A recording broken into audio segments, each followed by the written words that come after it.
Thanks for tuning in and listening to another series from the Expressions and Reflections videos that we've been making here at Florida Art Therapy Services.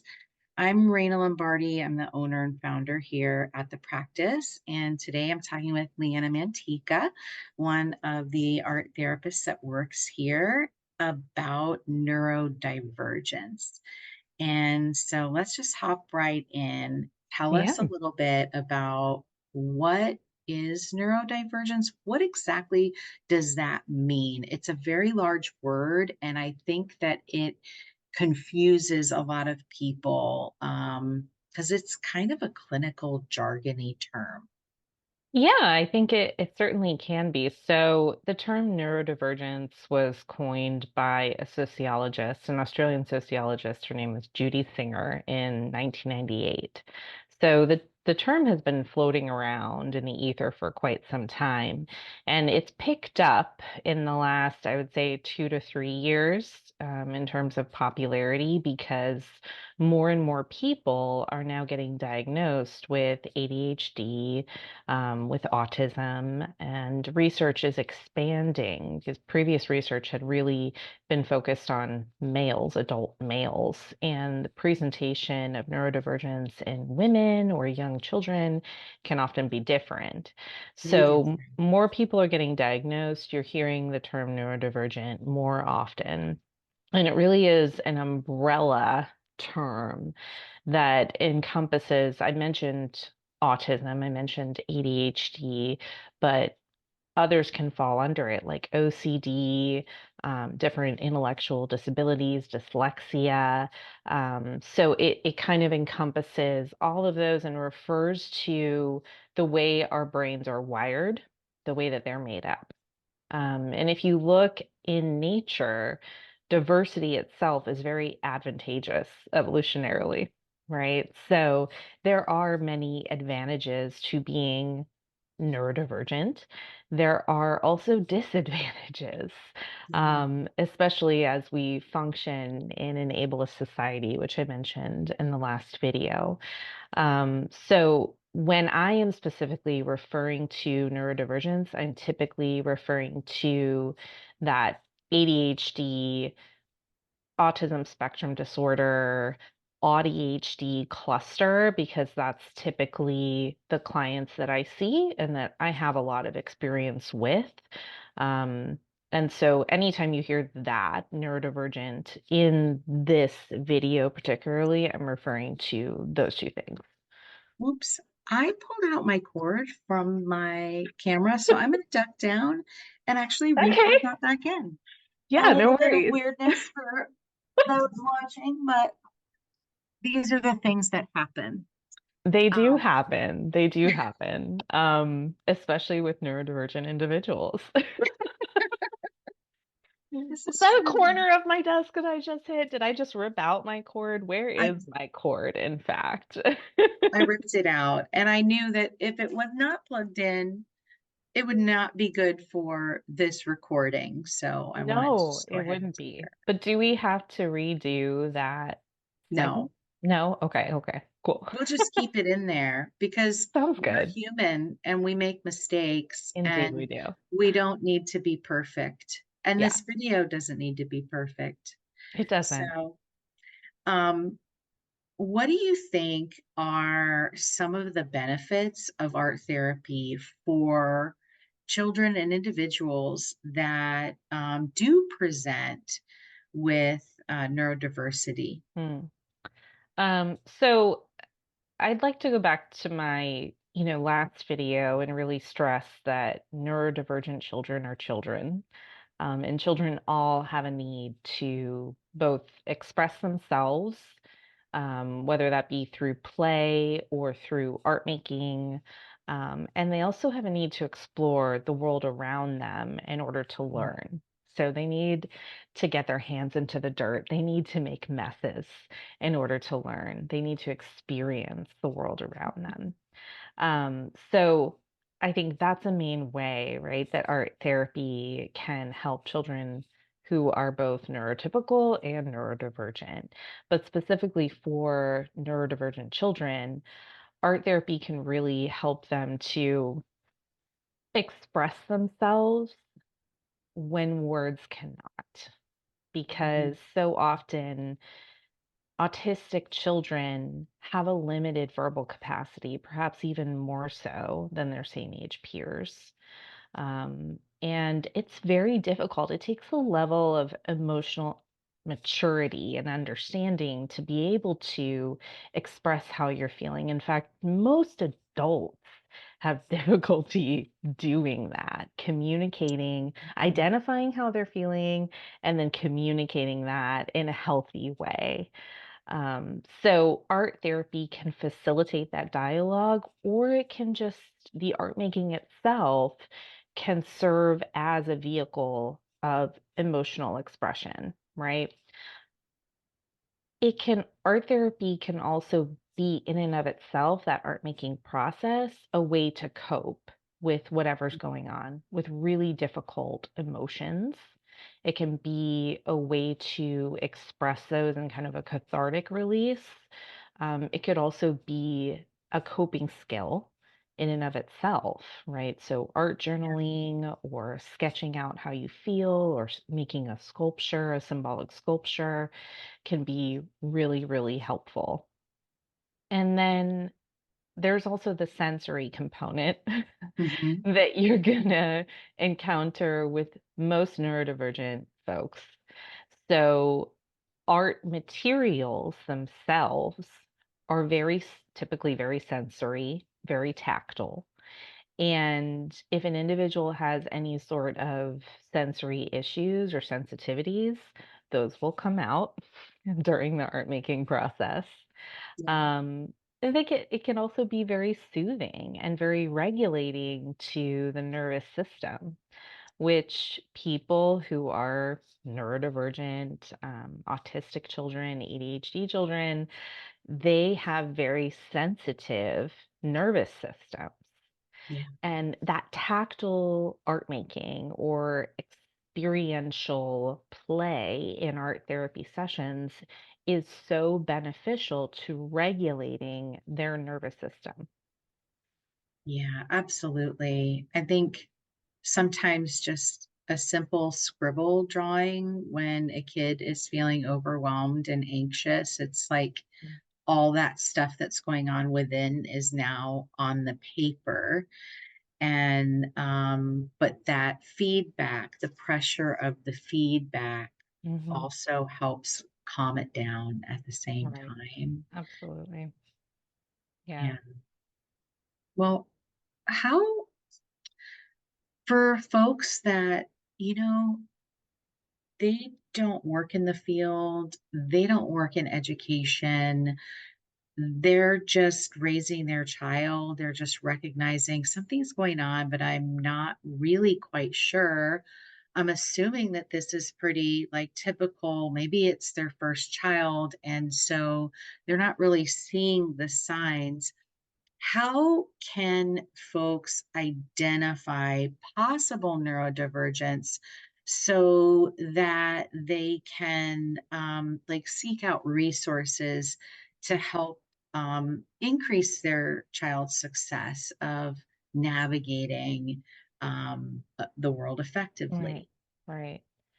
Um, so without getting into the nitty-gritty, right, of what a DSM-5 uh defines autism or ADHD with, I think that in general, um, you're gonna see those what I mentioned earlier, which was the sensory sensitivities. Mhm. Um, and that looks different. It looks different for each individual. It's hard to kind of lay it out and say every single person will experience this if they're going to meet criteria or diagnosis for autism or for ADHD, right?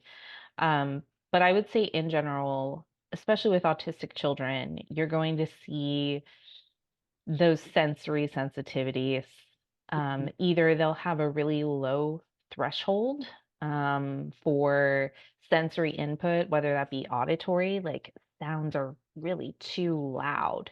They're far too loud. It's like jarring my ears. Mhm. It's hurting my ears. You'll see children do that.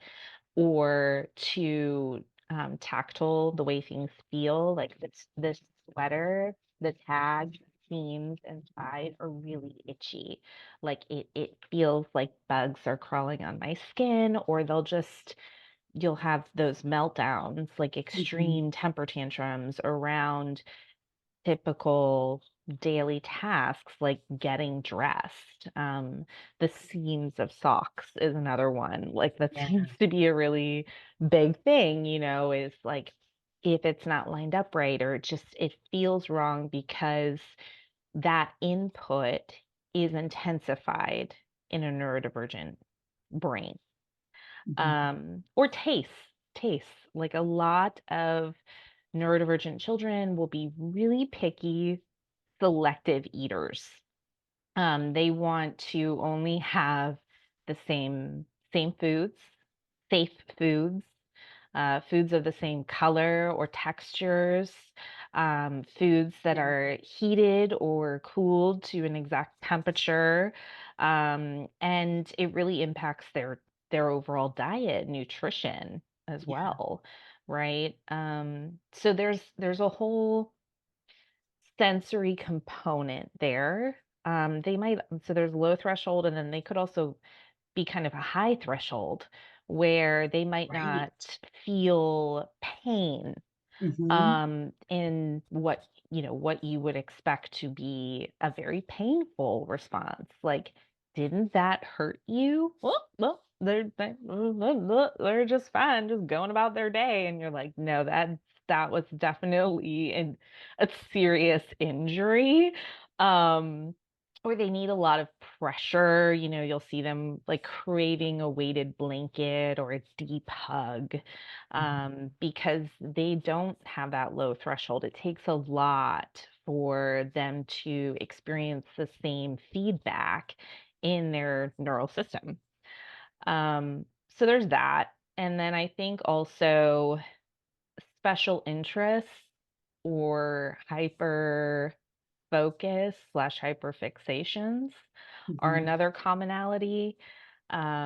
So a child will have what we call a special interest to the extreme. So I'm not just talking about a hobby or something that you're like, you might do for a few minutes every day, or maybe a little collection that this is a deep dive into the dark hole of like research, and just a child will know everything about their special interests. If you ever want to go to an expert, you actually should go to a neurodivergent child who loves that specific topic. And then just sit back and enjoy, because they're never going to stop talking about it.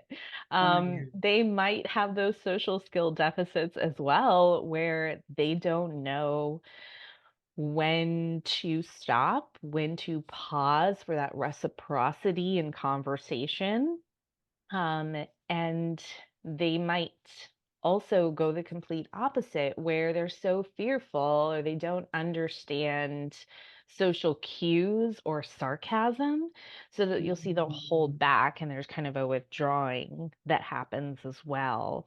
And that happens a little bit in like later adolescence, because at that point I don't want to say been traumatized, but it does happen where they get bullied in Yeah. school, or they have really difficult time making friendships and understanding the nuances of relationships, which of course throughout childhood and adolescence, right? That's what you're doing. Like, you're not Mhm. just going to school to learn how to read, how to add and subtract. You're also getting all of these, you're building these social skills and learning Right. the nuances of relationships. Um, so children who struggle, with those things, you'll see it becomes more and more pronounced the older that they get. And often parents at that point also recognize that maybe they're struggling academically, and the issues that were perhaps minor or downplayed because they were younger, and oh, of course they're bouncing off the walls. They're 4, they're 5 years old, like that is normal for their age. But when it continues into later adolescence, that's when it becomes, one, more apparent, and two, a problem, Yeah. um, particularly again in our society and in a typical classroom setting. Yes, typical classroom setting is not very accepting of somebody who can't sit still and focus and pay attention. No. In fact, I am Mhm. in a rocking chair right now for a reason, and it is kind of killing me not to do this while we talk. But since this video doesn't have to be perfect, I'll stim a little bit and do this and let this out and rock a little bit because it was starting to feel like a live wire. Yeah, I it, there it's interesting how the different ways that we soothe our nervous system Mm, manifest in ways that are deemed as socially unacceptable. mhm, And that's where a lot of times, like, reports get sent home. And it's not that the child is deliberately being disruptive mhm. or wanting to get in trouble Right, or act out. They're just doing what they need to do because their nervous system is urging them to do it, right. and they haven't developed that ability to just sit with it. Um, Yeah, and I think there's also a danger to just sitting with it, right? It's called masking, and masking long term really does have damaging effects to both our nervous system and our physical body. So children will then begin to develop anxiety disorders, or they'll even present with like tummy aches, headaches. yeah, Um, yeah, it really, that masking that they feel then required to do, or may in fact be required to do, yes, in a typical classroom setting, can be very damaging. Imagine having to stifle that urge nearly all day long for 8 hours a day while learning new information. yeah. It's a really, really difficult Mhm. task. I think I often hear from parents, I don't understand. They come home and they go into this whole pattern, right? So they've saved it up and then they come home and they like They have the do whatever. post-school collapse. Yeah. Yeah. Yeah, they do whatever they need to do to, like, take care of Mhm. all of that stuff they were containing and holding and trying to postpone, and it comes out. Or it might not be able to be facilitated, and so then you Mhm. have some behavioral meltdowns at home as a Mhm. result, but it's because 'cause they've been working so hard all day, Mhm. to Yeah. contain it. Yeah. Um, yeah. Yeah, and it's a lot for parents or caregivers to grapple with. It's that, okay, well, my child is, maybe they're not struggling academically, because they have a higher IQ Oh, yeah, and and photographic memory. photographic or savant intelligence of some kind, right? Or they're hyperlexic and they're reading way above grade level. And yet when they come home, they have the post-school collapse because they have been masking all day long, and they'll be really irritable when they get home, or they'll just be what we call like dysregulated, right? Where they try to pick fights over little things, or they just withdraw into their room, and or they're very, very tired. Like, I mean, ultimately, yes, there are, when we talk about basic needs, when you're using that much mental energy every single day, day in and day out, it is exhausting. Mhm. It is exhausting. It's another full-time job on top of their full-time job of going to school and learning. Mm, yeah, Yeah. not uncommon for kids to come home and pass Mhm. out really early. Um, yeah, Yeah. And so they and have they have higher support needs as a result. And that's another thing too that I would see in addition to the sensory sensitivities, the special interests, hyperfixations, and then we touch a little bit on strength in certain areas, but like real weaknesses in others.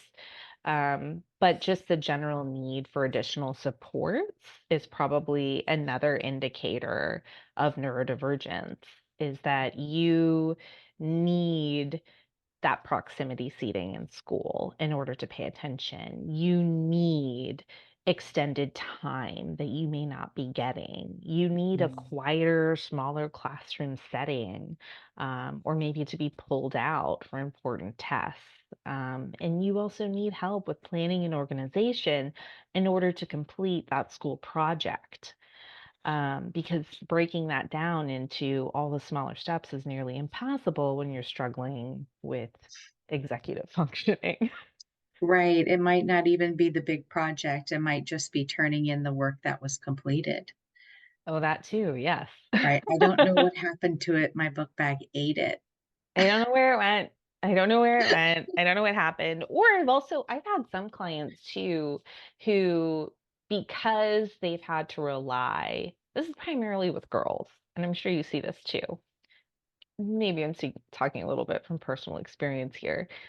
But because girls have been historically underdiagnosed, and because girls also develop socially at a faster rate than their male counterparts, they develop those what we call compensatory strategies, and masking is one of them that I mentioned, Mhm. very early on and become very good at them, to the point where I'll just use myself as an example because I have ADHD. And most people who know me would probably know me, but don't know me well, would probably describe me as very organized. Oh, like in my family, especially as the eldest daughter, I am the planner. Like I am the one that you go to when you need to plan your trip, when you need to like organize something. I am the planner. But the truth is that like I have notebook after like notebook. That one's unopened. It's waiting. I have timers that I use like daily. I have so many compensatory strategies at this point. Um, I have three calendars, Raina. I have three calendars. One of them I have to write. I have to write it down. And even still, I will still miss appointments. I have to lie and gaslight myself into the time that I have to be somewhere. For example, if I have to be somewhere at 11 a.m., I will put it in my calendar that it starts at 10:30, because that will probably then guarantee that I'm on time by 11 a.m. Because I have to potentially go back into my house because I forgot something like two to three Sure, times, right? Or like I've lost something important again, or whatever it might be. But I'm still on time. And with that person, I'm able to be completely present. And they see, right, my notebooks when I bring them out, and they're like, oh, wow, she is so It's like, no, I am just deeply entrenched in these compensatory strategies, which if I am tired or sick or under stress, do fall apart. There are times where my life does still fall apart. Like, yes, I am like this, but I also have rewashed the laundry, like in the washer itself. I think the highest I counted, and I'm a little bit ashamed to admit this, uh-oh. was like 11 times. I'm not kidding you. I kept forgetting it in the washer. It would get that smell that I can smell. I can Oh, yeah. detect it because I have Oh, the nose of a bloodhound. And I have to rewash it again. And then I forget it. And then I have to rewash it again until I developed my own systems to account for that. But when I get sick or when the whole house gets sick, things start to fall apart. And that's Well, why what it's is your really, system? You can't just say until I develop my system and run on to the next thing. What's the system? oh my Because you're God. not the only one that Okay. has to rewash the clothes Okay. because you Okay. forgot them Okay. in the I'll tell washing you my machine. system. This is, it can't be too rigid. Otherwise, my little persistent drive for autonomy, anti-authoritarian self will buck against it. Even though I've established it, it will buck against it.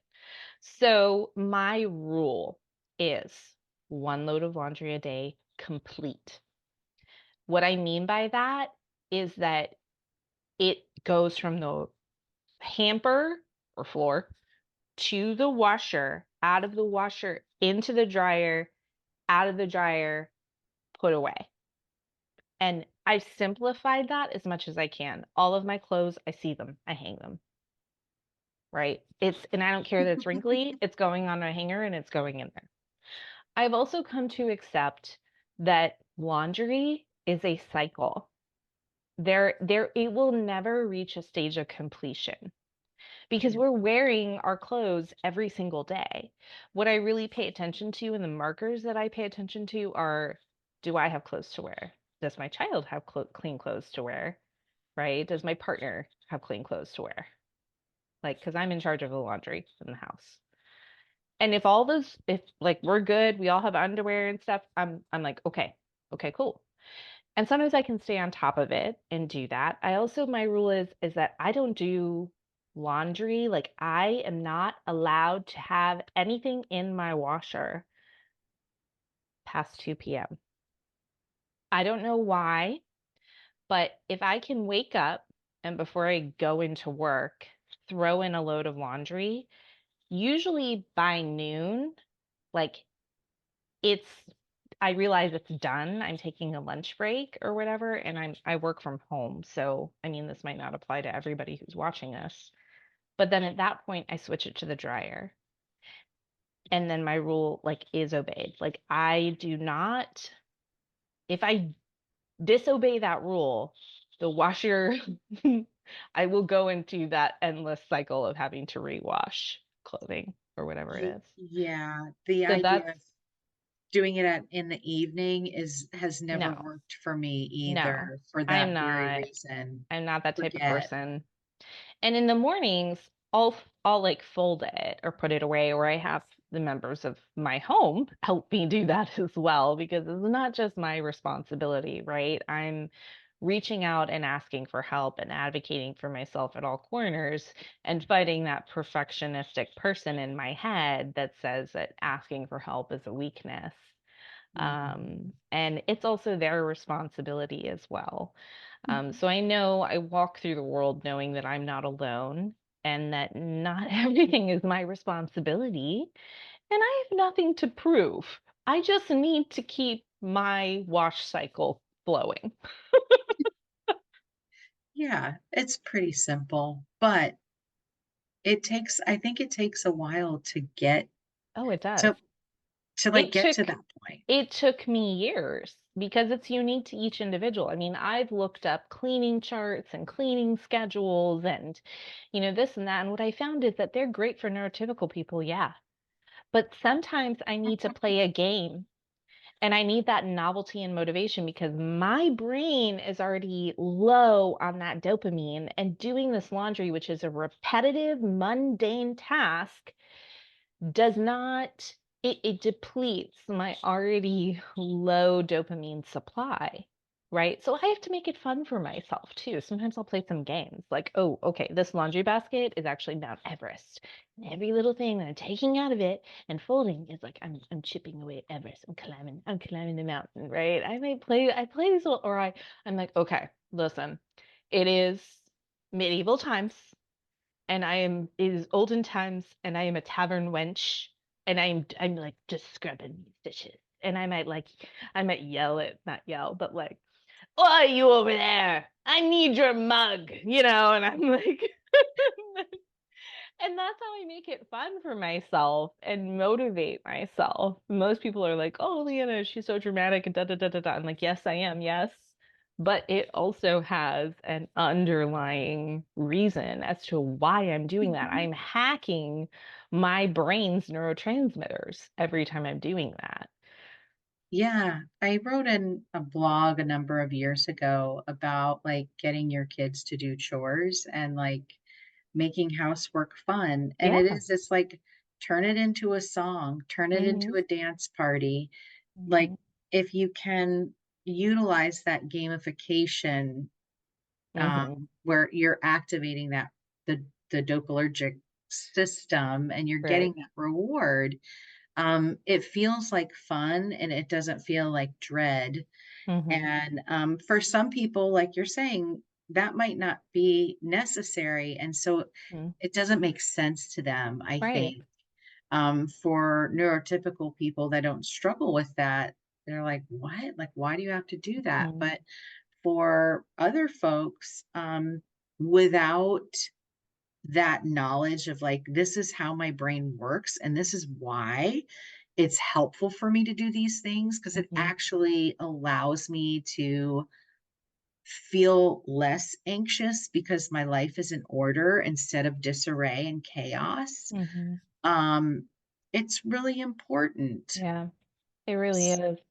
It really is. And, in addition to that, too, when specifically when we're talking about children, you'll see children engage in like that parallel play, right? Where they're not like playing with each other, they're playing next to each other, they're playing by each other.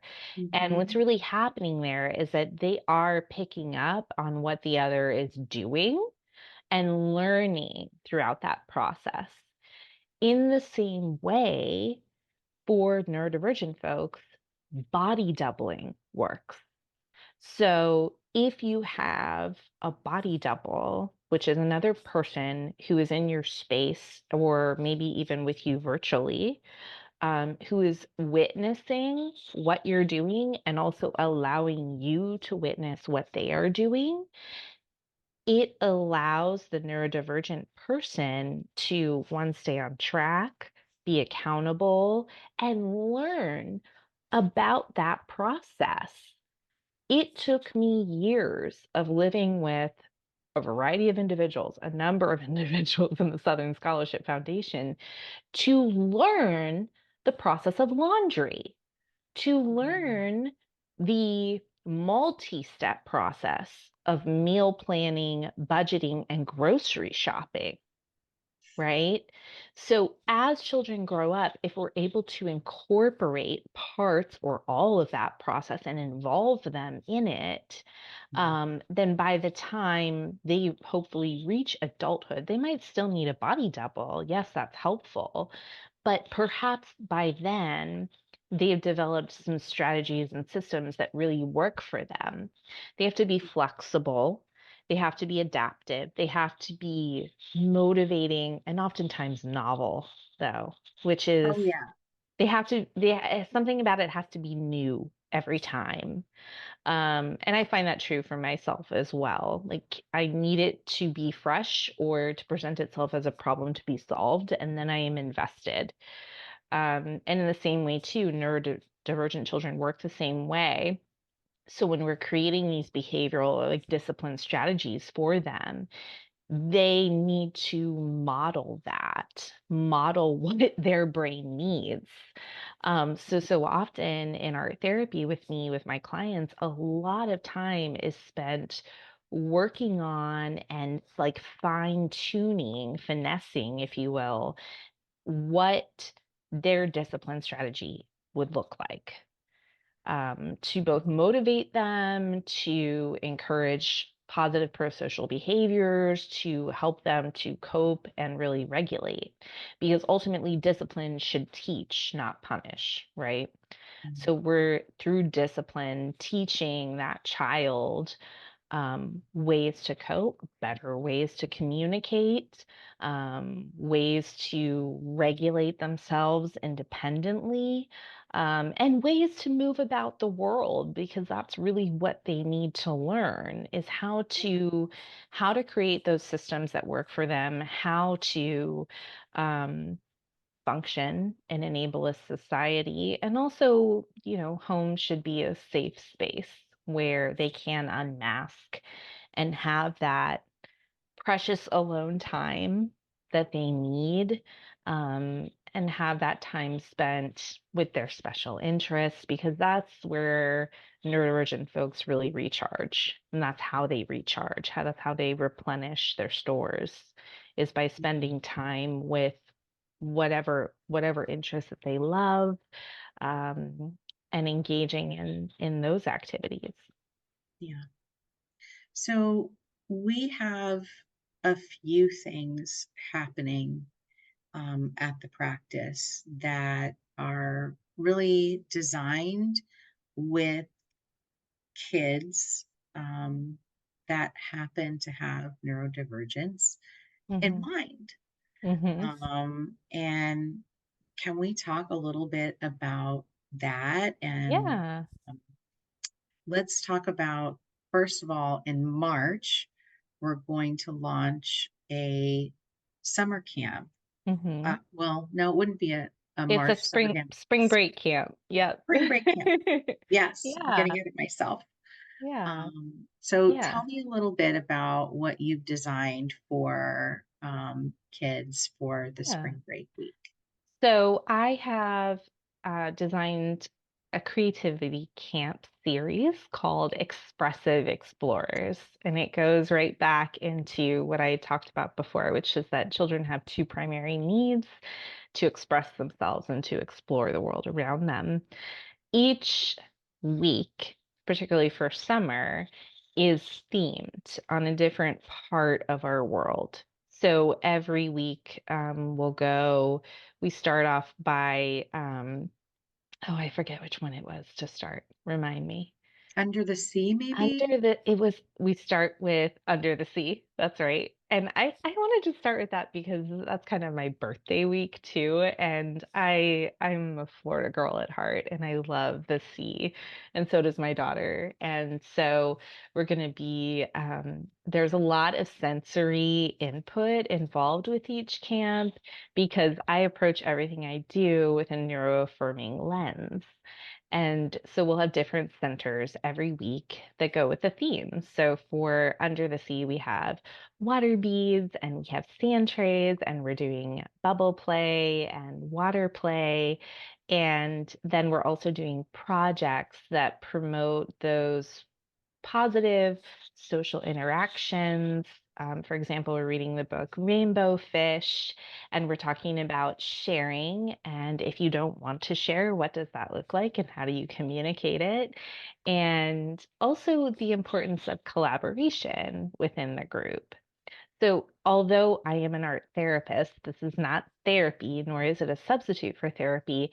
Every single camp will have a therapeutic aspect to it. Mhm. Um, then we're going into explore a volcano, and that week we're going to be discussing anger and how anger builds up in our body, and if we don't process it appropriately, it's going to explode. First. Building our volcanoes and then doing the actual chemical reaction with the volcanoes. And yeah, every camp will be different, but is going to explore an aspect of our world and have a sensory, social emotional component for that therapeutic benefit for your child. So it is perfect for neurodivergent kids. I'm also going to be building in additional breaks if they need it. I do something called like call and repeat when I'm doing my groups. So I'll also have like visual directions on the board. I'm going to be giving them extended quiet time, to regulate, particularly in that mid-afternoon range when most children.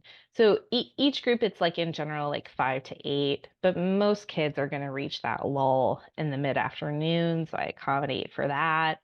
So there's a lot in those camps. And spring break, we're doing March 18th through the 21st.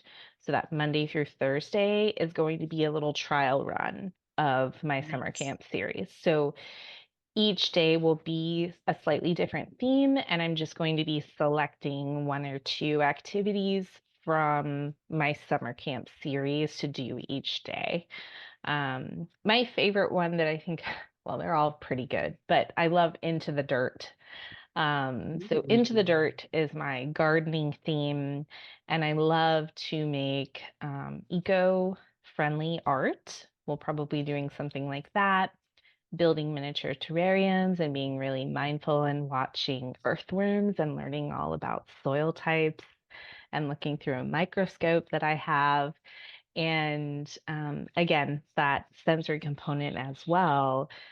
We're going to have really large sand trays where they can build their own worlds inside of those. And it's going to be really fun. I'm looking forward to it. If parents or Sounds fun. caregivers are interested, they can check out our website at floridaarttherapyservices.com. They can click on our profile on Instagram.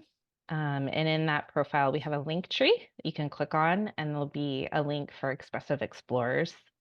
In addition to that, I'll be featuring the camps on my own Instagram at Leeanna and Mantica. And leading up to those camp series for both spring break and summer, I'm going to be showcasing each week and the materials I'm going to be using. Fun. Yeah, I'm Sounds excited. awesome. Yeah. So for folks that, if you're interested in signing up for either the spring break series or for summer, I think in the summer, people can register week by week.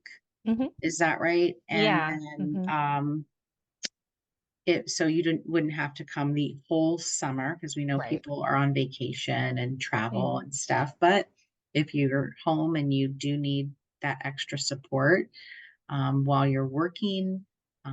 This is a great opportunity Hmm. to have your kids engage in something really fun Yeah, and that's going to meet their unique needs where absolutely. and allow them to shine and have a really good time.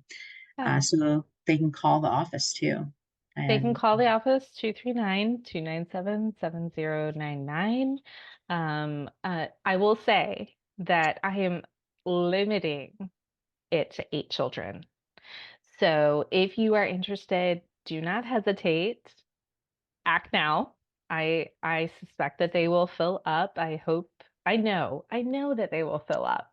Actually, I know that they will fill up. And the reason that I'm capping it at really 8 children per week is again so that I can devote that time and attention to each child and their own specific unique needs in group.